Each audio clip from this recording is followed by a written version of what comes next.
माझी तिसरी सभा. साहजिकच आहे आज अर्थसंकल्प जो एक तात्पुरता अर्थसंकल्प असतो त्याच्यात काय अर्थ नसतो, कारण खरा अर्थसंकल्प नवीन सरकार आल्यानंतर जुलैमध्ये येणार.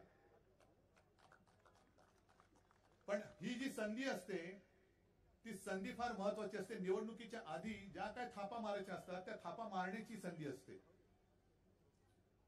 आणि निर्मलाबाईंनी आज मोदी सरकारचा शेवटचा अर्थसंकल्प मांडला. याच्या पुढे मोदी सरकार देशात येणं शक्य नाही, अजिबात नाही. हे शेवटचं आहे. आणि अचानक आज त्यांना साक्षात्कार झाला.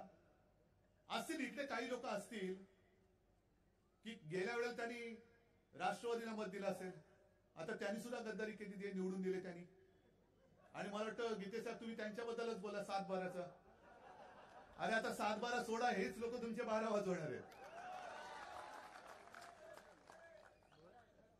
पण 10 वर्षानंतर म्हणजे एक तर काय की साधारणतः